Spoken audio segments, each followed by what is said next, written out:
Penemuan situs Gunung Padang di Cianjur, Jawa Barat menunjukkan bahwa Nusantara menyimpan peradaban yang sudah sangat tua. Tak kalah tua dengan peradaban bangsa Maya, bangsa Mesopotamia, dan bangsa Mesir yang selama ini dipandang sebagai pusat-pusat peradaban kuno. Keberadaan situs Gunung Padang sudah dilaporkan oleh seorang geolog asal Belanda, Roger Marius Verbeek, pada tahun 1891. Juga oleh sejarawan asal Belanda, Johannes Krom, pada tahun 1914. Laporan-laporan mereka dimuat pada jurnal Kepurbakalaan Hindia Belanda kala itu. Penelitian lanjutan terhadap temuan situs ini baru dimulai lagi pada tahun 1979 dan masih berlangsung hingga kini. Kesimpulan sementara didapatkan bahwa situs Gunung Padang merupakan peninggalan peradaban megalitikum terbesar di Asia Tenggara. Peradaban dari zaman batu yang ditemukan pada situs ini memang mencengangkan. Untuk membangun situs ini diperlukan waktu yang tidak singkat serta memerlukan tenaga manusia yang tidak sedikit. Hal ini menunjukkan pada era itu telah ada sistem pengorganisasian massa, bahkan mungkin juga pemerintahan yang mampu mengorganisir banyak orang secara berkelanjutan. Bagaimana bentuk pengorganisasiannya itu belum terungkap hingga kini. Hasil uji dating sampel material yang dilakukan di Laboratorium Badan Atom Nasional atau BATAM dan Beta Analytic Miami, Amerika Serikat pada kedalaman 4 hingga 12 meter menunjukkan bahwa peradaban di situs Gunung Padang berasal dari rentang waktu antara tahun 25.000 sebelum Masehi hingga 130 sebelum Masehi. Sementara ini, peninggalan peradaban paling kuno, yakni piramid Giza di Mesir, hanya menunjuk angka tahun 2600 sebelum Masehi. Jika rentang masa yang didapatkan dari hasil dating uji karbon itu diambil tengahnya, yakni tahun 12.000 sebelum Masehi, situs Gunung Padang pun masih tetap jauh lebih tua dari piramid Giza. Dan jika diambil angka yang paling mudah, yakni tahun 130 sebelum Masehi, tetap saja menandakan bahwa Nusantara menyimpan peradaban yang sudah tua, yakni sejak sebelum Masehi. Situs Gunung Padang yang jika dilihat dari kejauhan menyerupai bentuk piramid, tidak lain adalah sebuah punden berundak dengan batu-batu berbentuk balok berserakan di atasnya. Namun, para ahli menduga penampakan itu hanya sebagai kamuflase untuk menutupi bangunan yang dengan sengaja disembunyikan keberadaannya. Bangunan inti pada situs ini diduga sengaja disembunyikan di dalam bukit tersebut. Para peneliti menduga jika dilakukan penggalian pada bukit yang berbentuk piramid itu, akan ditemukan sebuah bangunan yang besarnya bisa jadi 3 kali lebih besar daripada Candi Borobudur. Bangunan yang terpendam di dalam bukit itu kemungkinan berupa tempat pemujaan keagamaan, atau bisa juga sebuah istana kerajaan pada masa lalu. Situs Gunung Padang hingga kini memang masih berselimut misteri. Dugaan-dugaan masih memerlukan pembuktian. Meskipun demikian, situs ini tetaplah menjadi bukti bahwa peradaban di Nusantara telah lama ada, sejak ratusan, bahkan mungkin ribuan tahun sebelum Masehi. Dari Jawa Barat kita menuju ke Pulau Kalimantan, tepatnya di Kalimantan Selatan. Sebuah studi yang dilakukan dengan pengujian pada sampel material dari Candi Agung Amuntai di Kalimantan Selatan menunjukkan kisaran angka tahun 242 hingga 226 sebelum Masehi. Candi Agung Amuntai merupakan situs peninggalan kerajaan Nansarunai. Studi ini memunculkan spekulasi bahwa Nansarunai adalah kerajaan tertua di Nusantara. Keberadaan kerajaan Nansarunai sering dikaitkan dengan legenda Raja Bunu sebagai leluhur suku Dayak. Legenda Raja Bunu tercatat dalam kitab Panuturan yang menjadi kitab suci agama Kaharingan. Agama Kaharingan adalah agama asli suku Dayak di Kalimantan. Dalam legenda itu dikisahkan bahwa Raja Bunu bukanlah seorang raja dalam arti seorang penguasa yang memimpin kerajaan tertentu. Menurut legenda ini, Raja Bunu adalah leluhur bangsa Dayak. Baru kemudian keturunan Raja Bunu inilah yang mendirikan kerajaan, yakni Kerajaan Nansarunai.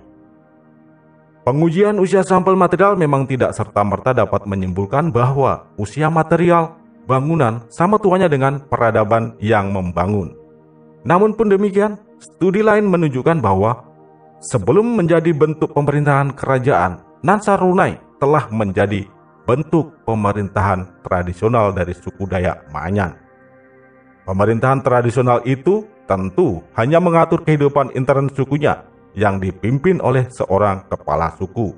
Di kemudian hari, pemerintahan tradisional suku itu menjadi pemerintahan kerajaan. Belum diketahui pasti kapan peralihan itu terjadi. Diduga peralihan dari pemerintahan suku menjadi sebuah kerajaan setelah komunitas itu mendapat pengaruh peradaban dari luar, yakni setelah berinteraksi secara intensif dengan bangsa Melayu yang datang dari Pulau Sumatera ke Pulau Kalimantan. Arus migrasi itu diperkirakan terjadi sejak awal abad Masehi. Kerajaan ini sering dirancukan dengan kerajaan Tanjung Puri yang wilayahnya berdekatan. Ada yang menganggap kerajaan Nansarunai sama dengan kerajaan Tanjung Puri. Namun sebenarnya keduanya berbeda. Nansarunai adalah kerajaan suku Dayak Maanyan, sedangkan Tanjung Puri adalah kerajaan suku Dayak Maratus. Kedua kerajaan ini kemudian musnah pada abad ke-14, yakni ketika Majapahit menginvasi kedua kerajaan itu. Dari Pulau Kalimantan kita beralih ke Sumatera. Di pulau ini ada sebuah kerajaan purba yang diyakini sudah ada pada akhir era sebelum Masehi hingga awal Masehi. Karena minimnya bukti, keberadaan kerajaan ini masih menjadi perdebatan. Informasi tentang keberadaan kerajaan ini terdapat pada Tambo Koto Lubuk Jambi dan Kitab Nagara Kartagama. Nama kerajaan Kandis disebut dalam Kitab Nagara Kartagama Pupuh 13. Jika Nagara Kartagama mencatat keberadaan kerajaan purba ini, semestinya eksistensinya masih ada pada masa Majapahit. Kalaupun tidak begitu, setidaknya Nagara Kartagama mengkonfirmasi bahwa kerajaan Kandis memang pernah ada. Berdasarkan legenda yang terdapat pada Tambo Koto Lubuk Jambi Gajah Tunggal, istana kerajaan Kandis dibangun di atas sebuah bukit yang bernama Bukit Bakau. Istana itu diberi nama Istana Damna. Pusat pemerintahan kerajaan ini berada di Rantau Kuantan, Provinsi Riau saat ini. Namun, sisa-sisa istananya hingga kini masih belum ditemukan. Ditemukannya sebuah bukit berbentuk piramid di wilayah sekitar bekas kerajaan ini membuka spekulasi bahwa istana itu mungkin telah tertimbun bukit. Namun pun begitu, belum ada studi yang cukup untuk bisa membuktikan hal itu. Legenda tentang kerajaan ini menyebutkan bahwa kerajaan Kandis didirikan oleh Maharaja Diraja, kemudian dilanjutkan oleh putranya yang bernama Dato Rajo Tunggal. Kerajaan ini dikenal sebagai penghasil emas dan intan. Penambangan emas dan intan dikendalikan dan dikuasai oleh sang raja. Bekas penambangan yang diyakini berasal dari era kerajaan itu masih bisa dijumpai hingga kini. Tempat itu disebut tambang titah sebab pertambangan tersebut dibuat atas titah raja. Kerajaan Kandis dianggap sebagai asal-usul bagi kerajaan Aur Kuning dan kerajaan Koto Alang. Ketika kerajaan Kandis semakin besar, orang-orang kuat saling berebut wilayah dan mendirikan kerajaan sendiri. Maka muncullah kerajaan Aur Kuning. Pada suatu ketika terjadi perang antara kerajaan Aur Kuning dengan kerajaan Kandis. Perang dimenangkan oleh kerajaan Kandis. Kerajaan Aur Kuning kemudian pindah ke Jambi. Kerajaan Koto Alang melanjutkan kerajaan Kandis. Sama halnya dengan kedua kerajaan sebelumnya, kerajaan Koto Alang juga minim bukti. Dari Pulau Sumatera kita beralih ke Jawa Barat. Pada awal Masehi di Jawa Barat berdiri kerajaan Salakanagara yang terletak di wilayah Pandeglang, Provinsi Banten saat ini.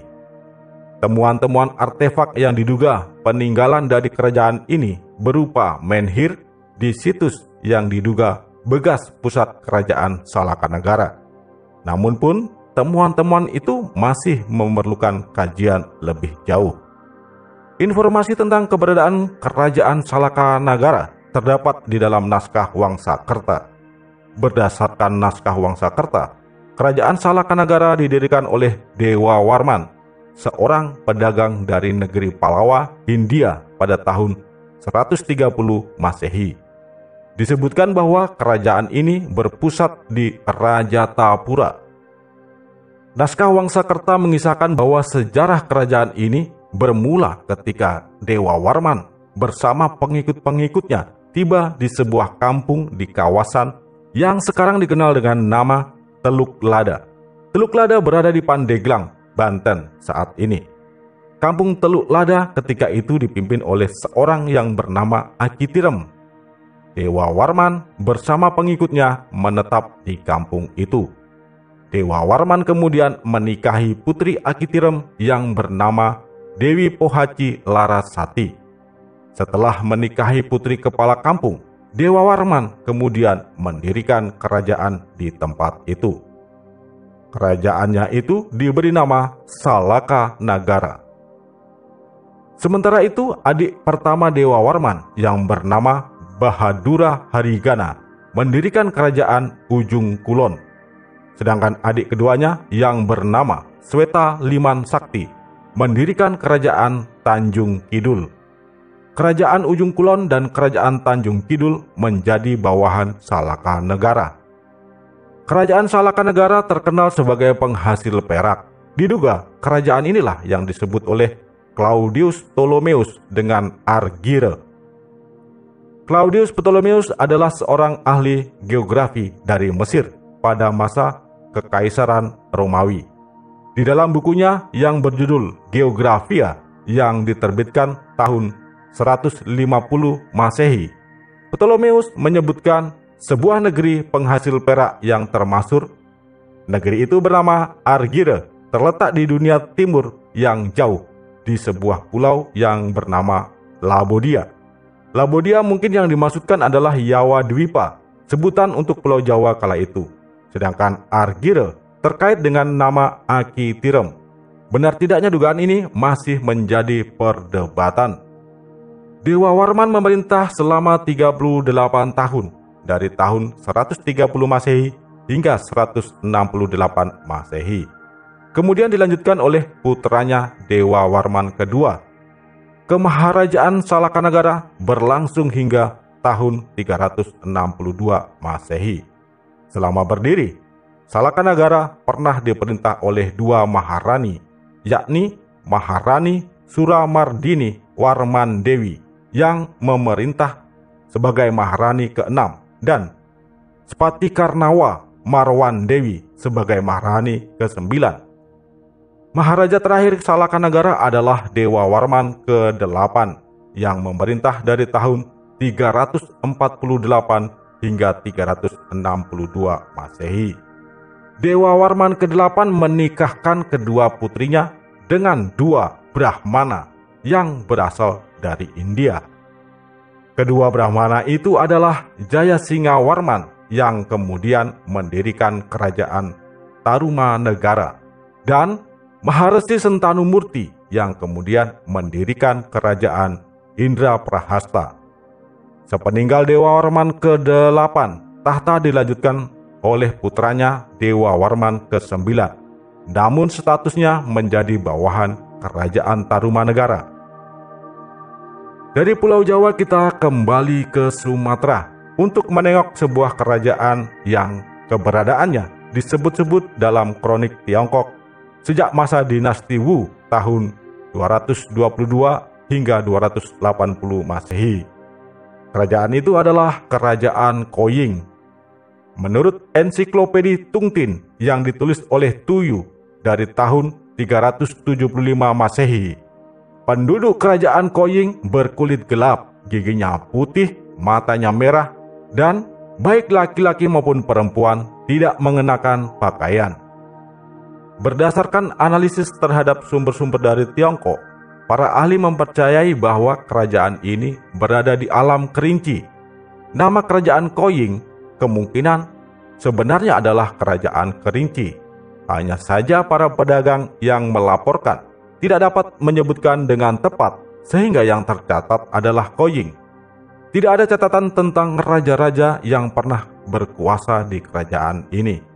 Negeri ini dikenal menghasilkan mutiara, perak, batu giok, batu kristal, dan pinang. Kerajaan ini diperkirakan telah eksis pada tahun 220 Masehi dan berakhir pada tahun 644 Masehi. Keberadaannya dilanjutkan oleh Kerajaan Kandali atau Kantoli. Dari Pulau Sumatera kita ke Pulau Kalimantan untuk melihat apa yang terjadi di pulau itu pada abad keempat.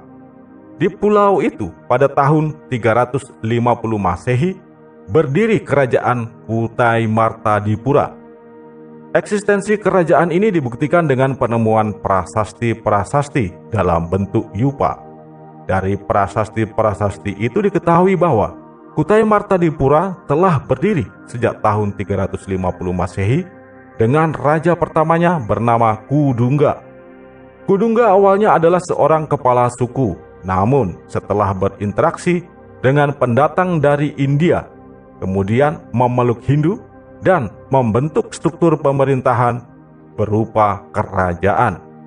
Raja Kudungga memerintah selama 25 tahun dari tahun 350 hingga tahun 375 Masehi.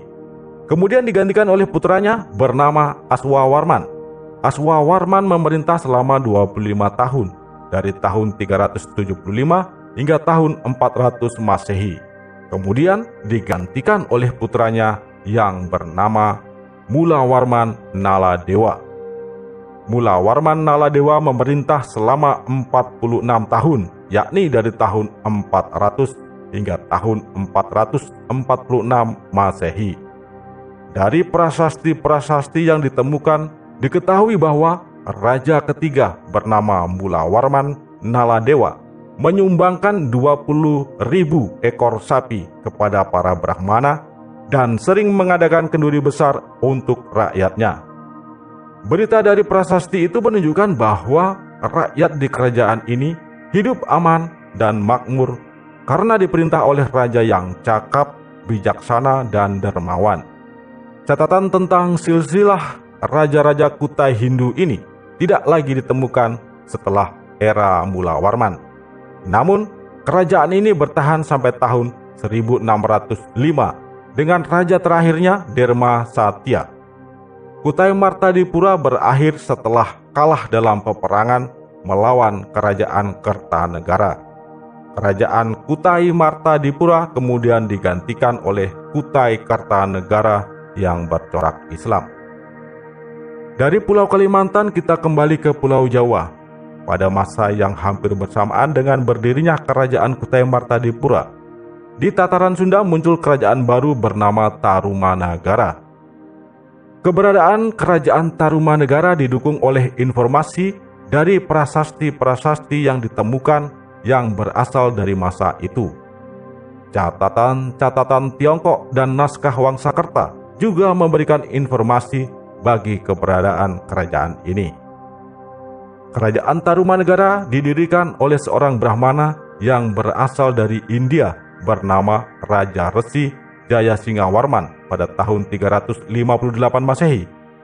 Jayasinghawarman mengunjungi Salakanegara, kemudian menikah dengan putri Raja Dewa Warman ke-8. Setelah menikahi putri Dewa Warman ke-8, Jayasinghawarman mendirikan Tarumanegara. Sejak berdirinya Tarumanegara, Salakanegara menjadi bawahan dari kerajaan itu. Raja Resi Jayasinghawarman memerintah selama 24 tahun dari tahun 358 hingga tahun 382 Masehi. Kemudian dilanjutkan oleh putranya bernama Raja Resi Dharmayawarman sebagai raja kedua. Raja Resi Dharmayawarman memerintah selama 13 tahun dari tahun 382 hingga tahun 395 Masehi. Kemudian dilanjutkan oleh putranya bernama Purnawarman sebagai raja ketiga. Raja Resi Purnawarman memerintah selama 39 tahun dari tahun 395 hingga tahun 434 Masehi. Masa keemasan Tarumanegara terjadi pada masa pemerintahan Purnawarman. Pada prasasti Tugu dituliskan bahwa Purnawarman menggali parit untuk menghindari banjir sekaligus untuk mengairi pertanian. Dari naskah Wangsakerta diketahui bahwa Purnawarman naik tahta 2 tahun sebelum ayahnya, Raja Resi Darmayawarman, meninggal. Darmayawarman menyerahkan tahta kepada Purnawarman, kemudian bertapa sampai akhir hayatnya. Sebagai putra seorang Raja Resi, Purnawarman terkenal menguasai berbagai macam ilmu, baik ilmu keagamaan, ilmu kemiliteran, maupun ilmu pemerintahan. Di medan perang, tidak ada lawan yang mampu melukai tubuhnya, sebab dia menggunakan baju sirah yang terbuat dari besi. Purnawarman menaklukkan seluruh wilayah Jawa Barat hingga Purwalingga atau Purbalingga saat ini. Batas wilayah kekuasaan Purnawarman dengan kerajaan Kalingga di Jawa Tengah adalah Kali Brebes. Batas ini kemudian secara tradisional dianggap sebagai batas antara tanah Sunda dengan tanah Jawa. Ketika Purnawarman memerintah, dia mendirikan ibu kota kerajaan baru pada tahun 397 yang terletak di dekat pantai yang dinamai Sundapura. Dari nama kota yang dibangun Purnawarman itulah kemudian rakyatnya disebut sebagai orang-orang Sunda. Nah, sekarang kita tahu bagaimana awalnya orang-orang Sunda bukan lagi disebut sebagai orang Jawa. Dan kita tahu bagaimana ceritanya kemudian hari muncul anggapan bahwa darah Sunda lebih tua dari darah Jawa. Sebab kerajaan-kerajaan di Pulau Jawa muncul dari barat, kemudian bergerak ke timur hingga ke Pulau Bali. Pada masa pemerintahan Raja ke-7, Suryawarman, Tarumanegara dipecah menjadi 2 setelah ia menikahkan putrinya dengan seorang Brahmana yang datang dari Jawa Timur. Brahmana itu bernama Maharesi Manikmaya yang mendirikan kerajaan Kendan di sekitar Nagrek saat ini. Suryawarman memerintah selama 26 tahun, yakni tahun 535 hingga tahun 561. Kemudian digantikan oleh putranya Kertawarman sebagai raja ke-8. Kertawarman memerintah selama 67 tahun, yakni dari tahun 561 hingga tahun 628. Menurut naskah Wangsakerta, Kertawarman menikahi seorang dari kalangan Sudra tetapi tidak memiliki keturunan sehingga tahta diserahkan kepada adiknya Sudawarman sebagai raja ke-9. Sudawarman memerintah selama 11 tahun, yakni dari tahun 628 hingga tahun 639. Sudawarman menikah dengan seorang putri dari kerajaan Palawa di India. Dari perkawinan itu, Sudawarman mempunyai seorang putra yang bernama Hariwangsawarman Dewamurti. Hariwangsawarman Dewamurti mewarisi tata ayahnya sebagai raja ke-10. Namun, memerintah hanya 1 tahun karena ia mati terbunuh oleh Brajagiri, anak angkat Kertawarman, raja ke-8. Brajagiri membunuh Hariwangsawarman karena raja itu memerintah dengan sangat kejam dan telah mempermalukan dan menghina dirinya. Brajagiri sendiri kemudian mati di tangan Nagajayawarman yang adalah menantu Hariwangsawarman. Nagajayawarman naik tahta sebagai raja ke-11 berkuasa selama 26 tahun, yakni dari tahun 640 hingga tahun 666 Masehi. Kemudian dilanjutkan oleh putranya Linggawarman sebagai raja ke-12. Linggawarman adalah raja terakhir Tarumanegara yang memerintah hanya 3 tahun, yakni dari tahun 666 hingga 669. Linggawarman menikahi putri dari kerajaan Indraprasta. Putri itu bernama Dewi Ganggasari. Dari perkawinan dengan Dewi Ganggasari, Linggawarman mempunyai dua putri. Anak pertamanya bernama Dewi Manasih yang menikah dengan Tarusbawa, sedangkan anak kedua bernama Soba Kancana menikah dengan Dapunta Hyang Sri Jayanasa yang kemudian mendirikan kerajaan Sriwijaya di Sumatera. Sepeninggal Linggawarman, tahta diserahkan kepada menantunya Tarusbawa. Namun, Writikan Dayun dari kerajaan Galuh melepaskan diri sebagai bawahan Tarumanegara.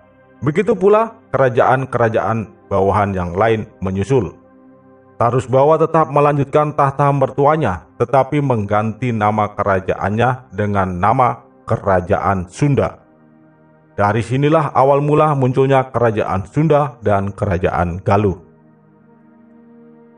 Setelah maju sampai abad ke-7, kita kembali mundur menengok kerajaan yang berdiri beberapa tahun setelah berdirinya Kerajaan Tarumanegara. Kita sudah mendengarkan tadi bahwa Maharaja terakhir Salakanegara, yakni Dewawarman ke-8, menikahkan dua putrinya kepada dua Brahmana yang datang dari India. Menantunya yang pertama, Raja Resi Jayasingawarman, mendirikan Kerajaan Tarumanegara yang kerajaannya sudah kita bahas dari awal hingga akhir.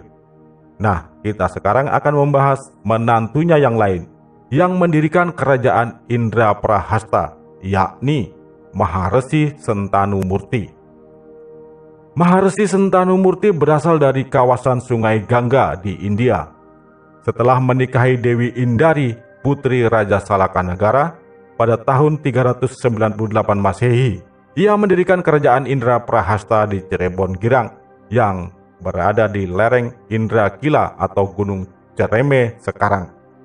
Informasi tentang Maharesi Sentanumurti dari Kerajaan Indraprahasta ditemukan dalam naskah Wangsakerta.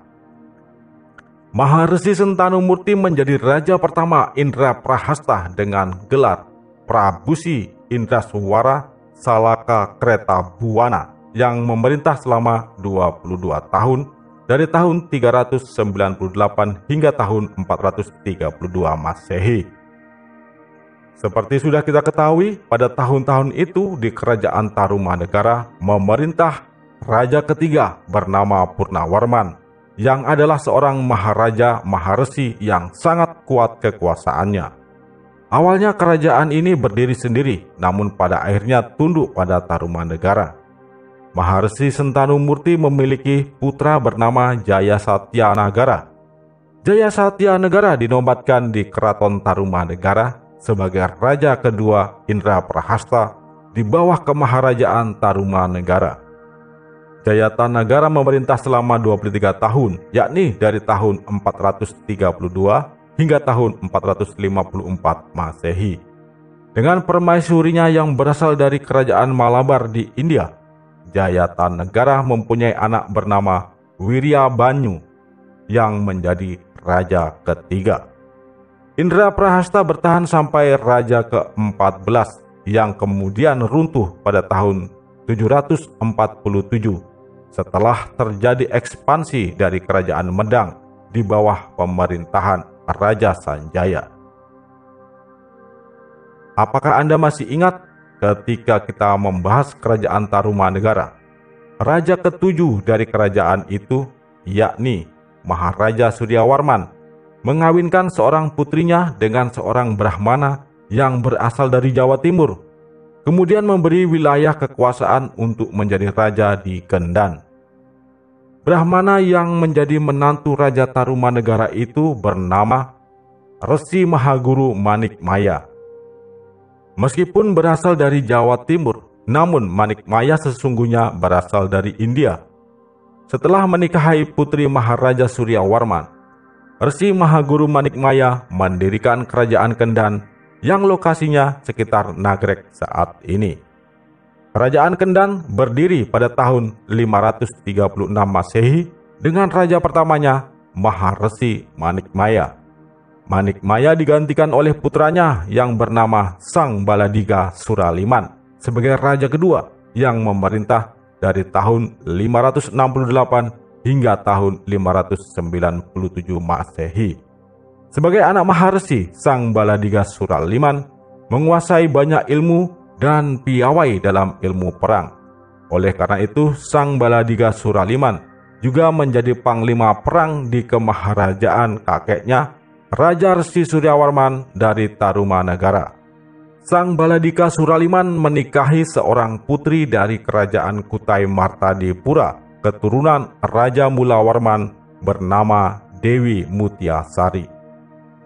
Dari perkawinan itu, Sang Baladiga Suraliman mempunyai putra bernama Sang Kandiawan melanjutkan tahta sebagai raja ketiga. Sang Kandiaman memerintah dari tahun 597 hingga tahun 612 Masehi dengan gelar Raja Resi Dewa Raja, yang kemudian memindahkan pusat pemerintahannya dari Kendan ke Medang Jati atau Sumedang saat ini. Setelah memerintah selama 15 tahun, Raja Resi Dewa Raja menyerahkan tahta Kendan kepada putranya yang bernama Wretikandayun, kemudian memilih menjadi pertapa sampai akhir hayatnya. Wretikandayun melanjutkan tahta ayahnya sebagai raja keempat, namun ia memindahkan kerajaan dari Kendan ke Galuh, yang kemudian menjadi cikal bakal kerajaan Galuh. Pemirsa, kita sudah membahas riwayat kerajaan-kerajaan di Nusantara, mulai dari era sebelum Masehi hingga abad ke-5. Terlihat oleh kita geliat peradaban mula-mula di ujung barat Pulau Jawa, Pulau Kalimantan, dan Sumatera. Mungkin sebenarnya ada kerajaan-kerajaan atau pusat-pusat peradaban yang lebih tua dari yang sudah admin sebutkan. Namun karena keterbatasan pengetahuan admin, atau mungkin karena memang pusat-pusat peradaban kuno itu belum ditemukan, sehingga tidak admin bahas pada video ini. Jika Anda mempunyai informasi yang kredibel tentang temuan pusat peradaban yang lebih tua dari yang sudah admin bahas, silakan Anda tuliskan pada kolom komentar di bawah ini.